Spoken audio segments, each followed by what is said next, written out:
read this question. For the given signal f of t, g of t equal to f of t plus f of minus t plus 7 will be. 4 options आपको दिए गए हैं. It's a simple question, but to understand these fundamental operations, those I have discussed. Okay, इनको समझने के लिए ये question है. स्क्रीन को पॉज करें and let's try to find an answer. Okay, सभी लोग ट्राई करेंगे इसका आंसर फाइंड करेंगे. Pause the screen right now and find its answer. Let's see. I'm going to solve this question for you, but you all should try at least once. Okay? चलिए, f of t plus f of minus t plus 7. तो हमें पहले तो ये करना है f of minus t plus 7 को graphically draw करना है. ठीक है? We are having this f of t. Okay? हमारे पास f of t है यहां पर, लेकिन अभी हमें f of minus t plus 7 को ड्रॉ करना है. तो माइनस टी प्लस 7 में आपको क्या क्या दिख रहा है? शिफ्टिंग दिख रही है प्लस 7 की. ओके, रिवर्सल दिख रहा है. स्केलिंग नहीं है ना. माइनस टी प्लस 7 है, शिफ्टिंग एंड रिवर्सल इसमें है. मैं नेचुरल ऑर्डर को फॉलो करूंगा. अब बहुत ज्यादा डिटेल में मैं उस ऑपरेशन को डिस्कस नहीं करने वाला हूं, तो आप थोड़ा सा ध्यान रखें कि हम कैसे आंसर इसको कर रहे हैं. ठीक है ना. रिवर्सल किया गया है और क्या किया गया है? शिफ्टिंग किया गया है. ओके, तो पहले हम कर रहे हैं नेचुरल ऑर्डर को ही फॉलो करेंगे as usual. f of t plus 7, हमने शिफ्टिंग रिवर्सल काफी कुछ इस पर डिस्कशन मैंने कर लिया है. आपने ऑलरेडी वो सेक्शन अटेंड कर लिया होगा, तो आपको ये सब चीजें बहुत फैमिलियरली आपको समझ में आ गई होंगी, है ना. काफी फैमिलियर आप हो गए होंगे उनसे. तो वो ऑपरेशन बहुत ज्यादा डिटेल में हम नहीं जाएंगे. अब जितनी बार ऑपरेशन रिपीट होंगे उतनी ही मैं उनको ब्रीफ करता जाऊंगा. एक एक ऑपरेशन मैं प्रॉपरली आपको सिखाता जाऊंगा, तो आप वो उसी समय सीखें. और इन अपकमिंग टाइम्स जब क्वेश्चन में कुछ और चीजें पूछी होती हैं, तो हम उन फंडामेंटल ऑपरेशंस को ये मान के चलेंगे कि आपने वो ऑलरेडी सीखे हुए हैं और आप आसानी से उसको लिख पाएंगे. तो जिन्होंने ये सीखा हुआ f ऑफ t प्लस 7 फटाफट लिख देंगे इसको. तो क्या करेंगे? t प्लस 7 में प्लस 7 विजिबल है, तो एक्चुअली ग्राफ में क्या होगा? Just opposite to the natural expectation, which means यहां पर ग्राफ में होगा shift by 7 in the left side. Advance होगा सिग्नल, तो यहां पर हर जगह 7 का सब्ट्रैक्शन हो जाएगा. 3 minus 7 becomes -4. 4 minus 7 become -3. यानी कि ये सिग्नल जो होगा वो कितना हो जाएगा? -3 minus 7, यानी कि -4 -3. ये आ गया. और मैग्नीट्यूड में कोई फर्क नहीं पड़ेगा, क्योंकि वो वैल्यू एज सच कोई चेंजेस में नहीं आया है. तो f ऑफ t प्लस 7 आ गया. टाइम शिफ्टिंग परफॉर्म कर ली हमने. अब हम इसमें क्या करेंगे? Time reversal. सो अब मैं इसे ड्रॉ कर रहा हूं इसके साथ ही यहां पर टाइम रिवर्सल ऑपरेशन अप्लाई करके. तो टाइम रिवर्सल अप्लाई करो जरा. Take its mirror image. f of minus t plus 7 हमें ड्रॉ करना है. क्या ड्रॉ करना है? f of minus t plus 7. So f of minus t plus 7 लिखने के लिए आपको क्या करना है? इसका take its mirror image. So that mirror image will be this -3 becomes +3 and that -4 becomes +4. तो ऐसा कुछ आएगा मिरर इमेज. क्लियर है सभी को? ये जनरेट होगा. तो ये हो गया 3, अब ये हो गया 4, और ये मैग्नीट्यूड तो है 2 इसका. ये जनरेट हो गया. अब हमें एक्चुअली पूछा गया है g of t is equal to f of t plus f of minus t plus 7. ये पूछा गया है. ओके, तो f of t plus f of minus t plus 7 यही किया गया है. चलिए, तो अब हम 3 4 ये लिखा हुआ है. अब हमें क्या करना है? दोनों को एडिशन करना है. तो नया वेवफॉर्म जनरेट होगा हमारे पास. Let's see.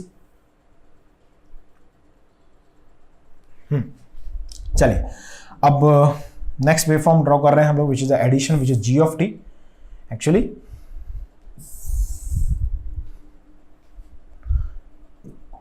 so this is now g of t, and g of t is what? Basically this f of t plus f of minus t plus 7 that I'm going to draw. So t is equal to 3 से लेके 4 तक ही दोनों की boundaries हैं as usual. हमें जैसा कि दिख रहा है इसमें t इक्वल टू 3 और 4 के बिटवीन की ही इनकी बाउंड्रीज है. ओके, अब हमें डेफिनेटली इसी के बिटवीन इसे ड्रॉ करना होगा. क्लियर है? t इज इक्वल टू 3 पर अगर मैं नोटिस करता हूं f of minus t plus 7 को, तो उसकी वैल्यू है 2. और जब हम इसको नोटिस करते हैं f of t को, तो इसकी वैल्यू है 0. यानी कि हम ऐसा बोल सकते हैं कि t इक्वल टू 3 पर जो g of t है इसकी वैल्यू हो जाएगी +2. Its value will be +2.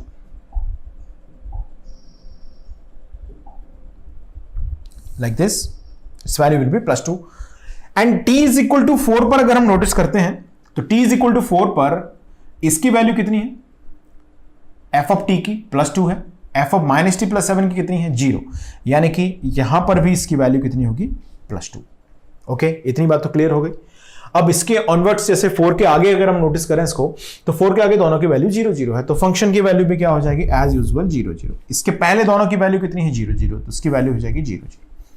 अब बिटवीन 3 to 4 आप कैसे भी इसको समझ सकते हैं, जैसे आप स्लोप से समझ सकते हैं। ओके, जैसे हम अगर देखें इसका स्लोप जो आएगा, इस वाले लाइन का जो स्लोप आएगा वो कितना आएगा, जरा नोटिस करके बताओ कितना स्लोप आना चाहिए इसका। इट्स स्लोप वैल्यू 3 to 4, ये एक्स एक्सिस पे चेंज हुआ 1 का, वाई पे चेंज हुआ 2 का, तो it's slope is +2 here. And what about it's slope is -2 here, which means जब हम एडिशन करते हैं, जैसे मान लीजिए कोई भी दो स्ट्रेट लाइन्स है हमारे पास, y = mx + c। ओके, अब मैंने लिखा एक y1 है mx c, ओके, दूसरा है y2 mx, उसको c1 बोल दिया हमने, mx c2, और ये है m स्लोप, ये है -m स्लोप। अगर हम दोनों को क्या करते हैं, ऐड करते हैं, तो y1 + y2 जो होगा वो हो जाएगा सिंपली c1 + c2, यानी कि इसके जो कांस्टेंट्स हैं वही ऐड हो जाएंगे। ओके, यानी कांस्टेंट्स क्या है, इसका +2 होगा। ओके, जैसे यहां पे देखें, अगर हम फाइनली देखें तो स्लोप, नेट स्लोप कितना आएगा इसका, कांस्टेंट + c1 + c2, यानी कि यहां से लेके यहां तक जो वैल्यू होगी वो क्या रहेगी, कांस्टेंट। सिंपल, ये यहां से कंक्लूड हो गया। एक तरीका तो ये हो गया, दोनों स्ट्रेट लाइन है, अपोजिट स्लोप है, तो slope will cancel each other, definitely the x factor becomes 0, which means the value of resulting straight line, which is the addition of these two, will be simple constant valued, यानी कि कोई change इसमें नहीं है। तो definitely 2 से चल रहे थे, अब 2 से वापस 2 पर ही ये बना रहेगा, तो ये जनरेट हो गया। एक तरीका तो ये हो गया। दूसरा, हम इसकी स्ट्रेट लाइन इक्वेशन लिख दें। ओके, अगर आप इसको ऐसे किसी भी 2 पॉइंट कोऑर्डिनेट को कंसिडर कर लें, जैसे मान लीजिए हम इसको कंसिडर करके चलते हैं, तो 4, 2 is here. You will simply write like this, y = mx + c format, which is f of t here.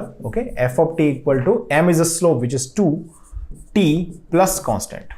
Okay, अब यहां पर कोई भी एक को पुट करते हैं, जैसे मान लीजिए आपने ये पुट किया, तो 2 = 2 × 4 plus constant, so the constant becomes -6 in the first straight line. So the पहले वाली की जो इक्वेशन आएगी between 3 and 4, that will be f of t = 2t - 6। Clear, ये हमने डायरेक्टली समझ लिया यहां से, बट जस्ट टू अंडरस्टैंड, आप चाहें तो इसकी इक्वेशन ऑफ स्ट्रेट लाइंस को लिख के भी हम इसको रियलाइज कर सकते हैं। ओके, कोई बहुत बड़ी चीज नहीं है, सिंपल ऑब्जर्वेशन। देखिए, f of -t + 7 की अगर हम बात करें, जैसे f of -t + 7 की अगर हम बात करते हैं, -t + 7 = what? Once again the slope is -2 here. Okay, so -2t plus constant, and consider any of the point on this straight line. So you may consider this 4, 0 as well. तो यहां पर 0 हो जाएगा ये, तो 0 = -2 × 4 + c, यानी constant की value आ जाएगी 8। तो फाइनली हम ये बोल सकते हैं -t + 7 की इक्वेशन आएगी -2t + 8। ओके, अब इन दोनों का एडिशन करना है, so definitely 2t will cancel each other, -6 + 8 that become +2। So simply we are having the value between 3 to 4 is also +2। This is g of t। Clear, अब हमें जरा ऑप्शंस पे जाना है। ये तो मैंने ग्राफ ड्रॉ कर लिया, इसका वेवफॉर्म ड्रॉ हो गया। अब कोई बहुत बड़ी चीज नहीं है, having only step changes and just notice the point of time where step changing and also notice the amount of change in the step। दो बातें नोटिस करने वाली हैं। इस सिग्नल, इस वेवफॉर्म के अंदर हम अगर देखते हैं तो स्टेप चेंज हो रहा है, सिर्फ स्टेप चेंज है, और हमें ये देखना है किस पॉइंट ऑफ टाइम पर स्टेप में चेंज हो रहा है। जैसे t = 3 को अगर हम देखते हैं, तो t = 3 is a point of time where step become 0 to 2। तो क्या मैं ऐसा लिख सकता हूं कि gt = ut - 3 माइनस, या चलो माइनस बाद में बात कर लेंगे, t - 4। ये 2 पॉइंट ऑफ टाइम है जहां स्टेप चेंज हो रहा है। अच्छा, कितना चेंज हो रहा है? फाइनल माइनस इनिशियल, 2 - 0 यानी कि +2, 2 - 0 यानी कि -2। तो आंसर कितना आ गया? 2 times of ut - 3 minus ut - 4। Let's find the options. Option D will be the correct answer of this question. Clear है सभी को? तो it's a simple question, but we can realise it by different kind of approach. एक और तरीका हो सकता है कि एफ ऑफ टी का आप रिप्रेजेंटेशन हमारे पास जो है ऑलरेडी गिवन है। ओके उस एफ ऑफ टी को हम in the form off ramp signal, step signal के फॉर्म में रिप्रेजेंट कर लें। ओके जो नया रिजल्टिंग सिग्नल आएगा उसमें एफ ऑफ टी को ये जो ऑपरेशन हमने अप्लाई किया है रिवर्सल एंड शिफ्टिंग, ये अप्लाई कर दें, फिर जो नया सिग्नल हमारे पास जनरेट होगा उन दोनों को ऐड कर दें। तो ग्राफ की हमें ज्यादा जरूरत उसमें नहीं पड़ेगी। जैसे मैंने ग्राफ पर ग्राफिकली एडिशन परफॉर्म किया है, आप चाहें तो मैथमेटिकली इसको हैंडल कर सकते हैं। Let's see the note point here, right note here, let's see. जैसे मान लीजिए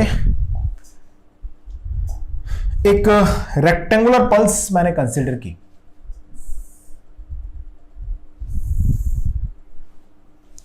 if I'm going to consider a rectangular pulse over here,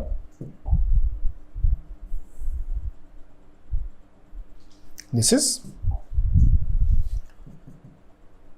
suppose I have taken this signal as a f of t here and its value is between 3 to 4 and its magnitude is, suppose I have taken here is 1. Another rectangular pulse I have taken here, sorry, another straight line I'm considering here, a straight line which is passing through like this। मान लीजिए यहां पर ये 3 और यहां पर कहीं भी कोई पॉइंट रहा होगा 4 इनको इंटरसेक्ट करती है, यहां पर ये -6 को इंटरसेक्ट करती है। ओके और इसका जो स्लोप है सपोज वो हमने ले लिया है कि +2 है। क्लियर? चलिए तो ये स्ट्रेट लाइन हमारे पास है, इसको हमने मान लिया कि ये PT है, P ऑफ T, ये T है। अब मैं आपसे पूछ रहा हूं, एग्जांपल है just to play with the graph and mathematical expressions. Okay, so f of t into p of t, I'm writing here, find g of t. If g of t equal to pt into f of t, screen को pause कर दें और फटाफट से इसको answer कर लें। Answer आ गया होगा आपका। सिंपल अगर हम ग्राफिकली इसको नोटिस करते हैं तो ग्राफिकली तो बहुत आसान ऑब्जर्वेशन है इसका। देखिए ग्राफिकली मैं ऑब्जर्व करके दिखाता हूं आपको क्या करना है। देखिए 3 से 4 के बीच में इसकी वैल्यू कितनी है 1। 3 से 4 के बीच में इसकी वैल्यू क्या कर रही है +2 स्लोप से राइज हो रही है। ओके 3 पर क्या है 0, 4 पर कितना है जो भी कुछ वैल्यू पहुंच गई होगी नॉन जीरो। इससे पहले इसकी वैल्यू नॉन जीरो बट ये 0 है तो 0 into non zero that becomes 0 and 3 to 4 simply this kind of sawtooth wave will be generated having the slope +2। so obviously हम ये बोल सकते हैं कि 3 to 4 से +2 यानी कि ये मैग्नीट्यूड कितना हो जाएगा 2। This is GT। ओके अब GT को आप ग्राफ पे लिख लें तो GT को ग्राफ से कैसे लिखेंगे देखो जरा। GT इज इक्वल टू वही इज अ कॉम्बिनेशन ऑफ, ये मैंने एग्जांपल सॉल्व किया हुआ ऑलरेडी है ना, combination of straight line and step changes. तो क्या लिखेंगे 2RT - 3 -2RT - 4 -2UT - 4, ये आ गया हमारे पास। ये हमने ऑलरेडी सॉल्व किया हुआ था तो ये आंसर कंप्लीट हो गया। अब इसी को हम चाहें तो एक्सप्रेशन से भी सॉल्व कर सकते हैं। Okay but even though this is not convenient to handle this question by using expression but we can. देखिए जैसे मान लीजिए मैं f of t को अगर लिखूं तो क्या मैं ऐसा लिख सकता हूं this f of t is nothing u of t - 3 - u of t - 4। क्या ऐसा लिखा जा सकता है इस f of t को? यस बिल्कुल लिख सकते हैं। इस p of t का स्लोप ऑफ स्ट्रेट लाइन कितना है 2 है, इंटरसेक्शन विद y एक्सिस कितना है से -6 है तो इसकी इक्वेशन क्या हो जाएगी 2t - 6। y equal to mx plus c में the c is defining the intersection of straight line with y axis या वैल्यू एक्सिस। क्लियर? तो यहां पर -6 है तो 2t - 6 इसकी स्ट्रेट लाइन हो गई, यानी कि ft इक्वल टू है ut - 3 ut - 4 और pt is equal to 2t - 6। देखें अब अगर मैं यहां पर लिखूं ऐसे g of t which is f of t into pt, तो f of t कितना लिखा था हमने, ये लिखा था u of t - 3 minus u of t - 4 into p of t। p of t क्या था यहां पर P of t was equal to this 2t minus 6. This is okay. अब जरा इसको थोड़ा रीअरेंज कर लेते हैं. तो just I have taken 2 common and t minus 3 यहां पर बचेगा, ut माइनस 3 हो जाएगा ये, माइनस क्या मैं इसको ऐसे लिख सकता हूं, this 2t minus 8 plus 2 into ut minus 4. ऐसे हमने लिख लिया इसको. ठीक है, ये लिखा. अब देखें 2 into T minus 3 ut minus 3 minus, अब देखो 2t माइनस 8 को मैंने अलग से मल्टीप्लाई किया 2 को कॉमन लेके, तो मैं ऐसे लिख सकता हूं इसको. ओके, और ये यहां पर आएगा minus 2 times of ut minus 4. Clear हुआ इतना? अब since we know rt is equal to what, t ut, rt minus 2 is equal to what, t minus 2 ut minus 2, rt minus 3 is equal to what, t minus 3 ut minus 3. यानी कि ये हो जाएगा आपका 2rt minus 3 हो जाएगा, minus 2rt minus 4 हो जाएगा, ये माइनस 2ut माइनस 4 हो जाएगा ये.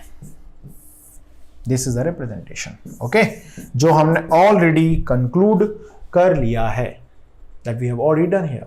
This is clear. किसी भी तरह से आप सॉल्व कर सकते हैं, कोई बहुत बड़ी बात नहीं है. आप एक्सप्रेशन को यूटिलाइज करके भी हैंडल कर सकते हैं, आप ग्राफिकल कैलकुलेशन भी कर सकते हैं. It's depending on the question, it's depending on the given data and the जो पूछा गया है उस पर.